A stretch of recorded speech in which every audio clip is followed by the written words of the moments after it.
سود کے خلاف شرعی عدالت کا فیصلہ چیلنج، علماء کرام کی شدید مذمت، سودی بینکوں کے بائیکاٹ کی اپیل۔ علماء کرام نے اسٹیٹ بینک اور دیگر نجی بینکوں کی جانب سے سود کے خلاف وفاقی شرعی عدالت کا فیصلہ چیلنج کرنے کے اقدام کی شدید مذمت کرتے ہوئے سود کے حامی بینکوں کے فوری بائیکاٹ کی اپیل کر دی ہے۔ شیخ الاسلام مفتی محمد تقی عثمانی نے اپنے ایک ٹویٹ میں کہا ہے کہ ایک بار پھر اسٹیٹ بینک اور 4 بینکوں نے سودی نظام کو جاری رکھنے اور 3 اعلیٰ عدالتوں کے فیصلوں کو کھٹائی میں ڈالنے کے لیے سپریم کورٹ میں اپیل دائر کر دی ہے۔ حالانکہ سودی نظام کو ختم کرنے کے لیے حکومت کو 5 سال کی طویل مہلت دی گئی تھی، اب غیرت مند مسلمان سودی بینکوں کا بائیکاٹ کریں۔ جبکہ وفاق المدارس کے جنرل سیکرٹری مولانا قاری حنیف جلندری نے شرعی عدالت کے فیصلے کے خلاف اپیل دائر کرنے کی سخت الفاظ میں مذمت کی اور قوم سے اپیل کی ہے کہ وہ سود کے خلاف عدالت میں اپیل کرنے والے بینکوں کا فی الفور بائیکاٹ کریں۔ ان کا کہنا تھا کہ ہمارے معاشی بحران کی جڑ سودی نظام معیشت ہے۔ وفاقی شرعی عدالت کا فیصلہ ایک گولڈن چانس تھا جس سے فائدہ اٹھاتے ہوئے ملکی معیشت کی سود سے تطہیر کی سنجیدگی سے کوشش کی جاتی، لیکن بدقسمتی سے اس فیصلے کے خلاف اپیل دائر کر دی گئی۔ انہوں نے کہا کہ مفتی تقی عثمانی کی سربراہی میں ایک ٹاسک فورس تشکیل دی جائے جس میں زندگی کے تمام شعبوں اور طبقات کی نمائندگی ہو اور معاشی اور اقتصادی ماہرین کی مہارتوں سے استفادہ کر کے ملک و قوم کی معاشی بحرانوں اور سودی نظام مالیت سے چھٹکارا دلایا جائے۔ پاکستان علماء کونسل کے چیئرمین طاہر اشرفی نے وفاقی شرعی عدالت کے فیصلے کے خلاف اپیل پر اسلامی نظریاتی کونسل کو فوری اجلاس بلانے کے لیے خط بھی لکھ دیا ہے۔ علامہ طاہر اشرفی نے ڈاکٹر قبلہ ایاز کے نام خط میں اپیل کی ہے کہ وفاقی شرعی عدالت کے فیصلے کے خلاف اپیل پر اسلامی نظریاتی کونسل کا فوری اجلاس بلایا جائے اور سودی نظام کے متبادل نظام اور اس پر عمل کے حوالے سے فوری طور پر ترتیب طے کی جائے۔ خط میں کہا گیا ہے کہ موجودہ وزیر اعظم میاں شہباز شریف سودی نظام کے خاتمے کے حق میں ہے اور امید ہے کہ حکومت سودی نظام کے خاتمے کے لیے سنجیدہ کوششیں کرے گی۔ اس حوالے سے اسلامی نظریاتی کونسل کو اپنا شرعی اور قانونی کردار ادا کرنا ہے۔ جمعیت علماء اسلام سین کے سربراہ مولانا حامد الحق حقانی نے اپنے بیان میں کہا کہ اسٹیٹ بینک اور دیگر 4 بینکوں کا وفاقی شرعی عدالت کا سود کے خلاف فیصلہ سپریم کورٹ میں چیلنج کرنا دراصل اللہ اور رسول اللہ صلی اللہ علیہ وسلم اور دین اسلام سے کھلی بغاوت اور جنگ کے مترادف ہے اور اس عمل سے ہمارا ملک و ملت خدا نخواستہ اور بدحال ہوگا۔ جبکہ امیر جماعت اسلامی سراج الحق نے کہا ہے کہ وفاقی شرعی عدالت نے سود کے خلاف فیصلہ دے کر خوش آئند اقدام کیا تھا، لیکن وفاقی حکومت اب اس فیصلے کے خلاف سپریم کورٹ میں جا رہی ہے جس کی ہر ممکن مزاحمت کریں گے۔ اس حوالے سے بات کرتے ہوئے معروف صحافی اور کالم نگار اوریا جان مقبول نے کہا کہ کل حکومت پاکستان اسٹیٹ بینک اور 4 مختلف شیڈول بینکس کے ذریعے شریعت کورٹ کے فیصلے کے خلاف سپریم کورٹ کے اپیل میں چلے گئی ہے، اور نواز شریف صاحب نے اپنی وہ روایت برقرار رکھی ہے کہ 1992 میں جب شریعت کورٹ کا فیصلہ آیا تھا تو اس وقت یہ سود کے خلاف اپیل بجائے اس کے کہ اس کو غنیمت جانتے اور کہتے کہ ہمارے پاس اتنا بڑا ہتھیار آ گیا ہے کہ ہم سود کے خلاف یہاں پر عمل درآمد کر سکتے ہیں، یہ اپیل میں چلے گئے تھے۔ تکلیف کی بات یہ ہے کہ اس اللہ اس کے رسول کی جنگ کی حکومت جو کھڑی ہوئی ہے اس میں کتنے بادشاہ علماء کرام بھی ہیں کہ جن کے ووٹوں سے یہ حکومت قائم ہے، اور پتہ نہیں کیا منہ لے کے قیامت کے اللہ کے سامنے حاضر ہوں گے اور کیا کریں گے۔ سب سے بڑی جنگ ہے، اور یہ ایک بنیادی آج کا ایشو ہے کہ جو ہمارے سامنے اس وقت ہے۔ جبکہ سینئر صحافی انصار عباسی نے اس حوالے سے گفتگو کرتے ہوئے کہا اسٹیٹ بینک آف پاکستان جو ہے اسٹیٹ بینک آف پاکستان جو ہے اس نے چیلنج کر دیا، وہ چلی گیا، انہوں نے اپیل دائر کر دی سپریم کورٹ آف پاکستان میں۔ اس کے علاوہ کوئی شاید 3-4 اور بھی نجی کوئی بینکس ہیں، یہ کنفرم ہو گیا ہے۔ پھر میری گورنمنٹ سے بھی بات ہوئی، انہوں نے بھی، میں نے آپ کو بتایا تھا کہ کل جب میں آپ سے بات کر رہا تھا کہ میں نے پرائم منسٹر سے بھی بات کی تھی، میں نے مفتیٰ صاحب سے بھی بات کی تھی، اس وقت ان کو وہ یہی کہہ رہے تھے کہ جی ہمیں کچھ پتہ نہیں، لیکن اب ساری سرکار کو پتہ ہے، سب گورنمنٹ کو پتہ لگ چکا ہے. یہ میری آج حکومت کے اہم ذمہ داروں سے بات ہوئی تو انہوں نے کہا کہ جی ہاں اسٹیٹ بینک آف پاکستان جو ہے وہ جا چکا ہے سپریم کورٹ آف پاکستان میں اس فیصلے کے اگینسٹ. آلدو کے جو اس پٹیشن میں جو انہوں نے لکھا ہے بڑا کہ جی بڑا زبردست فیصلہ تھا, ہم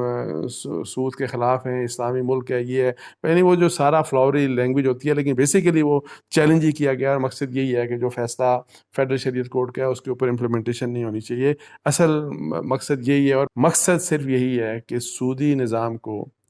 تحفظ دیا جائے اس ملک میں. اور سود, آپ کو پتہ ہے کہ سود کے خلاف اللہ اور اللہ کے رسول صلی اللہ علیہ وسلم کا اعلان جنگ ہے. یہ میں دین کی بات کر رہا ہوں, میں یہ اسلام کی بات کر رہا ہوں, یہ میں قرآن کی بات کر رہا ہوں. کتنا بڑا گناہ ہے, کتنا بڑا گناہ ہے, کتنا بڑا گناہ ہے کہ اس کا آپ اندازہ نہیں لگا سکتے. آپ قرآن پاک کو پڑھ لیں اور پھر آپ احادیث نبی کریم صلی اللہ علیہ وسلم کی جو سود کے بارے میں احادیث ہیں آپ پڑھیں تو آپ کام جاتے ہیں کہ کتنی یہ خطرناک اور کتنا بڑا گناہ ہے. یہ سوچیں میاں نواز شریف صاحب, یہ سوچیں میاں شہباز شریف صاحب جو آج کے وزیر اعظم ہیں, نواز شریف صاحب جو 1992 میں پرائم منسٹر تھے. اس وقت پہلے فیڈرل شریعت کورٹ کا فیصلہ آیا اور انہوں نے اس وقت اس کو اس دور میں, انہی کے دور میں میرا خیال ہے کوئی بھی سرکاری بینک تھا, کوئی پتہ نہیں جو بھی تھا, اس سرکاری بینک کے ذریعے اس کو چیلنج کروا دیا گیا اس فیصلے کو. اور پھر 30 سال ہم لٹکے رہے. کورٹس نے مطلب ہے کہ جتنی مطلب ہے کہ بے رخی کے ساتھ اس کیس کو سنا. سپریم کورٹ گئے, 10 سال وہاں پہ لگ گئے. سپریم کورٹ نے دوبارہ ریمانڈ کر دیا فیڈرل شریعت کورٹ, 20 سال لگ گئے. اور 20 سال کے بعد اب فیصلہ آیا جو فائنلی وہی فیصلہ آیا جو پہلے والا تھا. اور اب بدقسمتی کی بات یہ ہے فار دا شریف فیملیز, میں یہ کہہ رہا ہوں کہ ان کو سمجھنا چاہیے, اس بات کا احساس کرنا چاہیے. یہ احساس شہباز شریف صاحب کو اب کرنا چاہیے کہ اس وقت نواز شریف صاحب تھے وزیر اعظم, آج شہباز شریف صاحب ہے وزیر اعظم. اور یہ فیصلہ ظاہر 2-2.5 مہینے پہلے آیا اور اس فیصلے کو بجائے اس کے کو امپلیمنٹ کرتے, اور اس میں ایسا بھی نہیں تھا کہ اس کی فیصلے کی امپلیمنٹیشن امیجیٹلی تھی. 5 سال میں آپ نے پورے کا پوری وہ امپلیمنٹیشن کر کے اس ملک سے سودی نظام کو ختم کرنا تھا. یہ جو آپ کا سودی بینکنگ سسٹم ہے پورے کا, اس کو ختم کرنا تھا. لیکن انفارچونیٹلی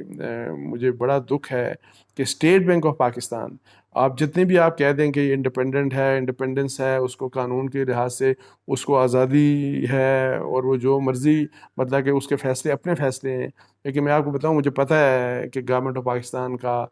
بہت انفلوئنس, آج بھی انفلوئنس ہے, کل بھی انفلوئنس تھا, اسٹیٹ بینک کے اوپر انفلوئنس ان کا مطلب ہے اور تھا. تو کسی بھی لحاظ سے مطلب ہے کہ اگر اسٹیٹ بینک آف پاکستان نے اس قسم کا سٹیپ لیا ہے تو, اور یہ گورنمنٹ اگر خاموش بیٹھی رہتی ہے تو مجھے نہیں سمجھ آتی. یا تو ان کی ظاہر ہے ان کی مرضی شامل ہوگی, اور ان کی مرضی شامل نہیں بھی ہے تو وزیر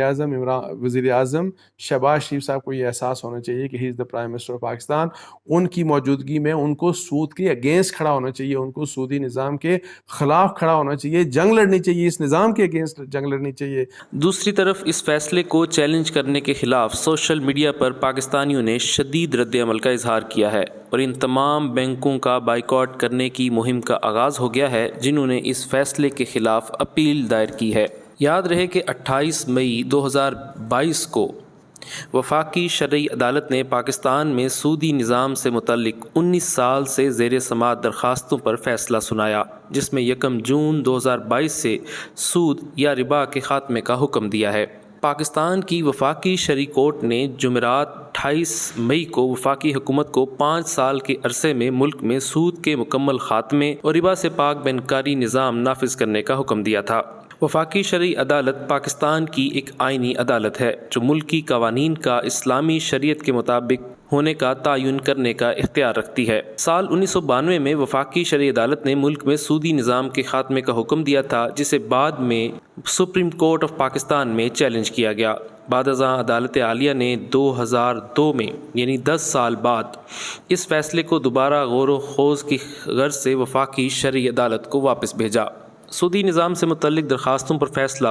جسٹس سید محمد انور نے سنایا. فیصلے میں کہا گیا ہے کہ 1839 سے نافذ العمل انٹرسٹ ایکٹ مکمل طور پر اسلامی شریعت کے خلاف ہے اور سود کے لیے سہولت کاری کرنے والے تمام دوسرے قوانین اور مختلف قوانین کی شقیں غیر شرعی قرار دی جاتی ہیں۔ عدالت نے فیصلے میں وفاقی حکومت کو 2027 تک پاکستان میں مکمل طور پر سود سے پاک بینکاری کا نظام نافذ کرنے کا حکم دیا تھا۔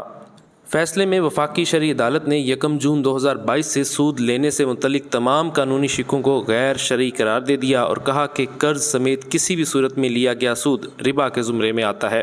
ربا میں آتا ہے، اس لیے اندرونی اور بیرونی قرضوں اور ٹرانزیکشنز کو سود سے پاک بنائے جانے کی خاطر اقدامات کیے جائیں۔ وفاقی شرعی عدالت نے پاکستان میں موجود اسلامی بینکنگ کا ڈیٹا بھی طلب کیا تھا، جس کے مطالعے کے نتیجے میں کہا گیا کہ سود سے پاک بینکاری کا نظام ممکن ہے۔